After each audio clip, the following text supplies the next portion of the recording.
soo bëggee dem États-Unis parce que dafa wax ne su ma nekk damay jël passeport diplomatique ñoom ñu dem non même avec un passeport diplomatique tu as besoin d'un visa pour aller aux États-Unis avec une note verbale délivrée par le ministère des Affaires étrangères loolu mooy tax nga am visa.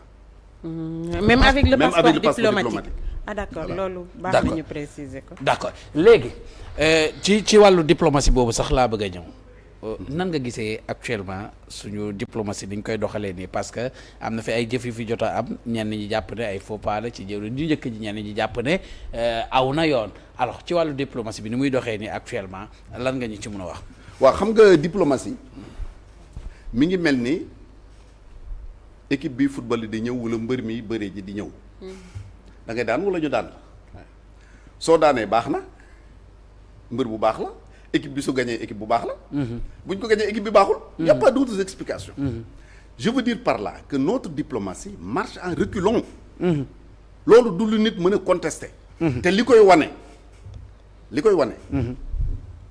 doomu Sénégal bari na fu ñu daan dem yëkkati loxo dañ leen di fal. waaw doo sax yëkkati sa loxo. ay pays ñoo ñëw ci président bi ni ko diw dañu bëgg mu doon nangam. diw nañ ko jàppale parce que nangam.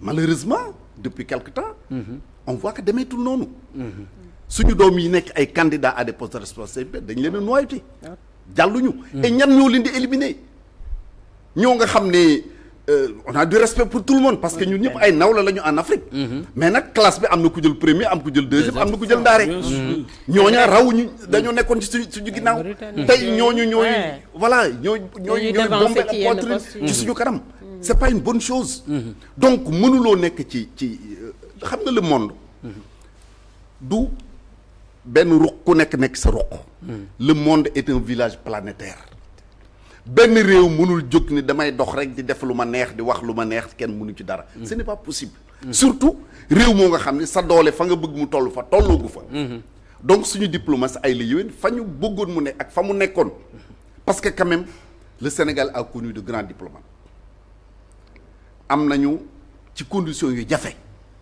nag un ministre des Affaires étrangères bu tuddoon du Thiam xam nañu fan la ko le monde tegoon sur le plan diplomatique am nañ fi ministre des Affaires étrangères bu tudd Moustapha Niasse je me rappelle comme si c'était aujourd'hui un discours bu mu tenir au sommet des non alignés à la Havane Fidel Castro toog Yasser Arafat toog standing ovation ñëpp di laaj kii fu mu jógee c'est ça la diplomatie sénégalaise mais le premier diplomate du pays c'est le président loolu aussi mooy wax ji le premier diplomate d'un pays c'est le président de la République bu fekkee ne da nga am chance su accéder à l'indépendance avec un président qui s'appelle Léopold Sédar Senghor le monde entier xam ko avant muy doon président mu séq ak ñu bari avant muy doon président jàngandoo ak beaucoup de chefs d'État ku nekk xam na ni beaucoup de chefs d'État en Afrique jaar nañu William Ponty gii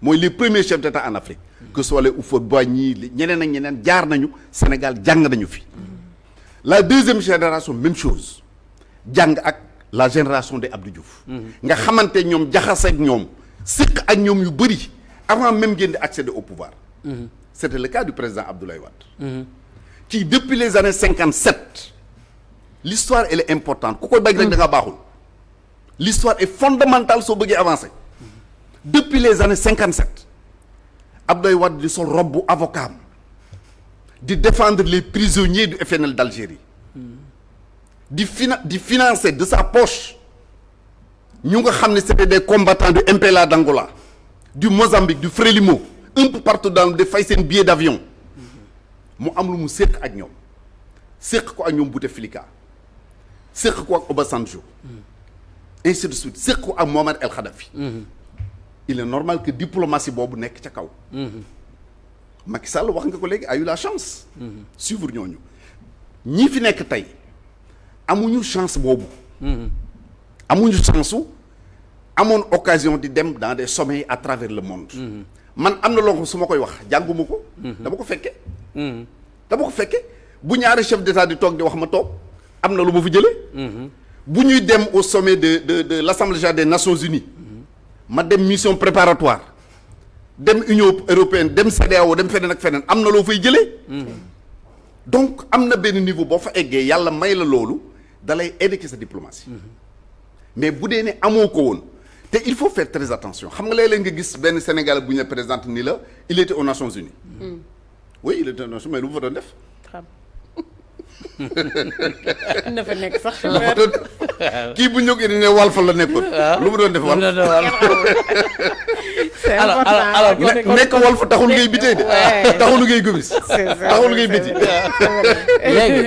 léegi est-ce que kon li nga xam ne moom la premier ministre defoon muy Ousmane Sonko dem ci réew seeti naataangoom ba pare dem seeti njiitu opposition nit ñi doon wax. ku nekk naan non lii du yoon ñii naan am na ci droit muy Côte d'Ivoire waaw ñii naan am na ci droit ñii naan amuñ ci droit est-ce que yow lan moo ci sa gis-gis loolu est-ce que loolu war na am fu mu indee rëq-rëq ci wàllu diplomatie. mais mënu indi rëq-rëq. xam nga ji lu normal la lu normal la. xam nga da ngay bari ñoo nga xam ni. li gën a bon mooy toog sa xalaatu bopp nga defee ni mooy dëgg. man fekkewu ma ñëpp dem.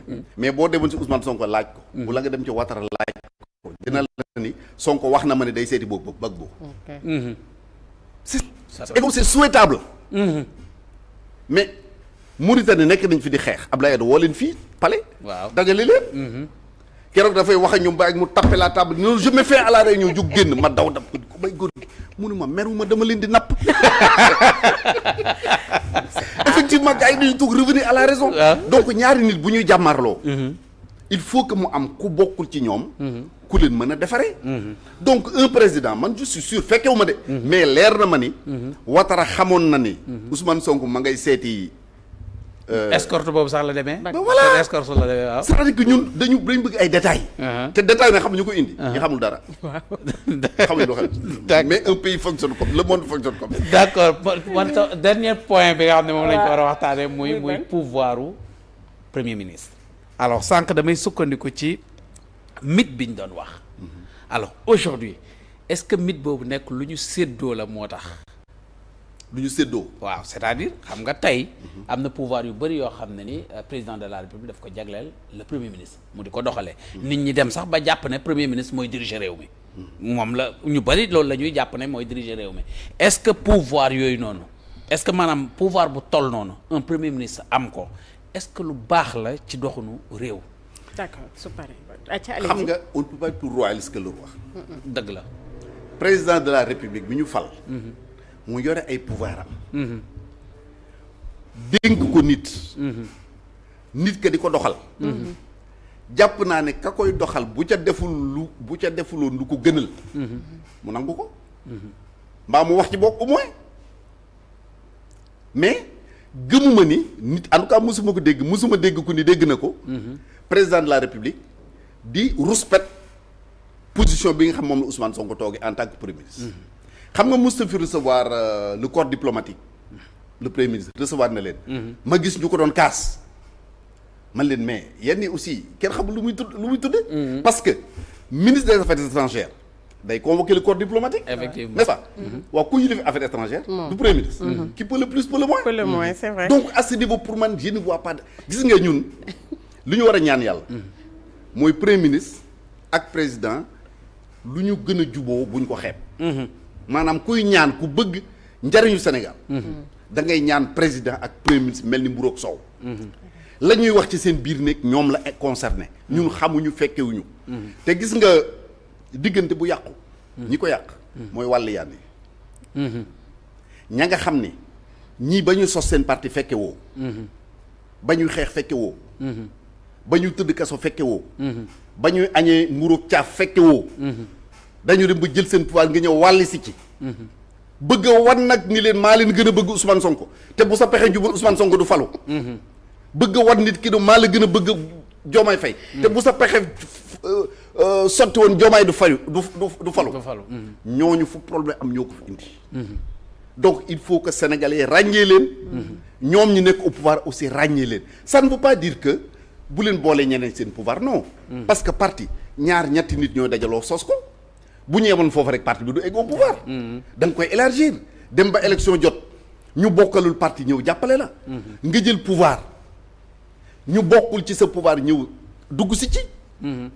rappelé wul quand Abdoulaye a pris le pouvoir son deuxième gouvernement et son troisième gouvernement daanaka amul kenn ku bokkoon ci premier gouvernement ku ñëw ci troisième gouvernement bi. ñëpp war nañ ci yoon bi. quand Macky Sall a pris le pouvoir. même chose. boo rappelé woo Abdoulaye Wade gagné na fi ak 56%. Idriss Seck génn di woote ni kaay leen jàpp si ci gars yi ni ko mais président gagné na marge large. mu ni mais 44 yee dañu war a jàpp si ci liggéey bi. ça ne veut pas dire que dañuy wut ay postes de responsable du loolu. mais lu kenn man ñaara ko daal.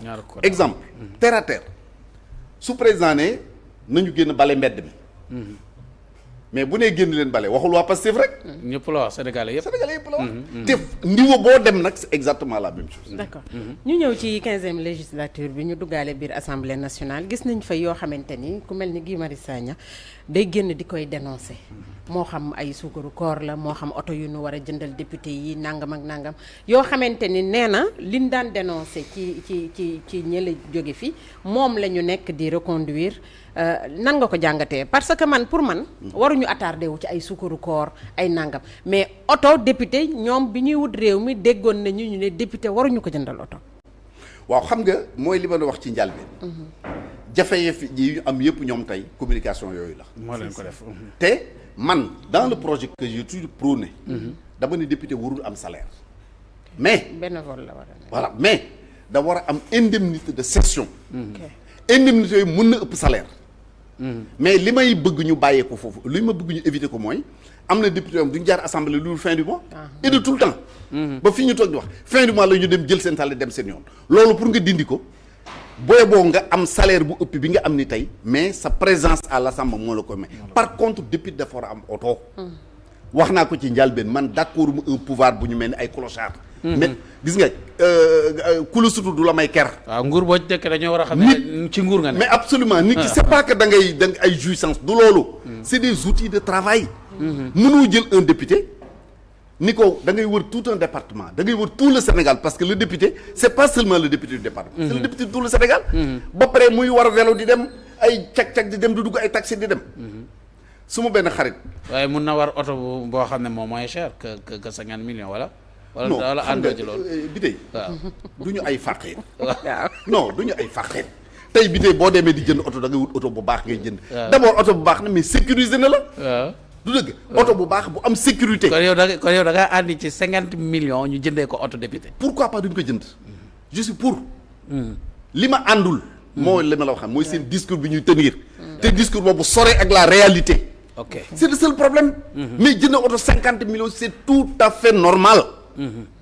amuma ci benn problème su ma fa nekkoon def ko maa ma def lu ko ëpp. nit ki boo koy bëgg a laaj ay résultats. sa jabar baaraa ngi wax léegi naan ku ñuy joxe dépense. doo xëy fajar teel yoxoosu joxe woo dépense. dem midi jot nga ñëw di harceler sa jabar naa ko ana añ bi. mënta de. nit ki boo bëggee résultat da nga koy mettre dans des conditions. mon frère Abdou Fall ministre d'État. maa ngi koy nuyu moo doon wax bu ko Abdoulaye waxee voilà il faut kii na dem defi lii mënu ko président loolooy mission mënu ko waaw mënu ko mission day ànd ak munition. wax na dëgg kañ frais yi. waaw mais daal yow généralement 15e législature bi nan nga ko jàngatee. non 15e législature bi en une minute 15e législature du dara du changer. parce que damaa waxoon ni. tant que soppiwuñu ni ñuy falee député. toogaayu député assemblée du soppiku. nañu dindi liste nationale. di fal tous les députés à la base. 165 députés 165 circonscriptions électorales. bu yow ba tey bu ñu la falee te nga xam ni waa Cilmaxa Mbakol ñoo la fal. Cilmaxa dong nga la fal. booy wote waat fa ngay demaat ñu falaat la di nga def liggéeyu député. mais tant que ñi ngi fal député sur la liste nationale. nga naan président moo ma fal député président la. lii am assemblée rupture du fa mës a am tant que ñu ngi leen di fal ni ñu leen di fale. am na solo bi tey Ansoumana Dione nee na je salue la pertinence et l'éloquence du ministre Serigne Mbacké Ndiaye nee na mi ngi lay nuyu. Ansoumana Dione jërëjëf Ansoumana merci. mais sëñ Mbacké lan mooy sa secret bokkoo ci ñuy tudd yàq nañu alalu réew bi te nga nekkoon foo xam ne mënoon ngaa lekk. xam nga yàlla ku nekk. parce que il faut ni milliardaire nga waroon doon. ba pare sama paa bi généré woon. waaw loolu ma jaaxal. ak maa yomboon. loolu ma jaaxal waaw. ñi ma jege woon xam nañ ni. dama doon génne man xam naa ne yomb na la. waaw